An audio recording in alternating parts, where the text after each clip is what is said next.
The first time Bryce appeared on Broadway, she had this scene, she's weeping at her father's feet. And we're sitting close enough that I can see real tears are coming down. And I looked over at Cheryl, my wife, she was smiling. So at intermission, I said, well, how come you're not a little more blown away? I really am. And she said she was giving the same performance she gave every day of her life when she was 17. I've learned a lot of things from my dad as it pertains to living the life of a filmmaker. This is a really dynamic industry to be in, but it's also a very confusing industry to be in. He's been a wonderful person to go to be able to kind of like navigate those sorts of things. I mean, he's somebody who has beat some pretty significant odds. The fact that he was a child actor, the fact that he's had such a long marriage with my mom, they've been together since they were 16 years old. I grew up in a family that was at least partially involved in the business, and I loved it. I always loved it. Always knew it was for me. My father, Bryce Howard, he would many times say, are you enjoying this? Is this something you want to be doing with your time? Because you don't have to. I tried to pass that along to my kids. Bryce is the one who's made it her life's work. My favorite films that my dad has done, it's Cocoon, Parenthood, and I think Apollo 13. Those were such huge moments for me personally as a child growing up, and I remember all of those movies really well. I mean, Parenthood, though, in particular, was such a blast because I was 7 years old. I was on set every single day. I got to be surrounded by kids all day. I mean, it was so much fun. She wanted to help out, and she wound up really kind of being a part of it. She helped out in the wardrobe department. That was kind of the beginning of being a PA. She also did it again on a couple of other movies, including Apollo 13, where we had the greatest PAs of all time. If you were to project ahead, it was Colin Hanks and Bryce Dallas Howard. Something I really learned early on in terms of being on a set was just, it can be a really playful environment, but there is a strict hierarchy.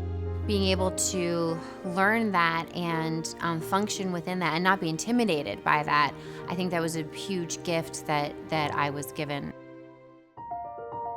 I don't offer a lot of advice. If she asks me about something, if she wants me to read something, which isn't every project, I ask Bryce advice. She's developed great instincts about the medium, what it can be, what it can mean to audiences. If I've learned anything, I am shocked at how much more complicated it is to be a female in this business. I really didn't understand the added level of pressure. It's informed my work with women who I've directed since. I just wouldn't have had the sensitivity.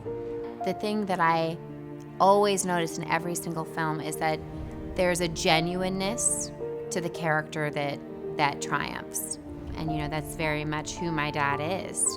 I think there's something kind of inherently American about my dad. I think he always, in a way, undersells himself. He never really takes credit for his success, his own success at all. He always talks about just having a strong group of collaborators and how important that is to him. But he's got it covered. Like he really knows what he's doing. I think Loss of a Teardrop Diamond is one that's very important to me. Knowing what I now know, that none of us really understood then, was that she was battling postpartum depression to a very acute degree. When I think about the work she did with that very challenging character, I think she was able to channel some of what was going on into this character. But I think it also just speaks to her sense of commitment, her sense of professionalism, and kind of honor for the medium. Something that he's consistently reminded me of is absorb your environment, because each director works very differently,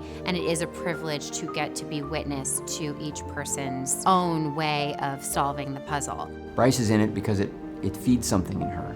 That's what's got to be there. It's not just a business, it's not just a way of making a living. If that's why you're in it, you won't be happy. You have to be in it for the process.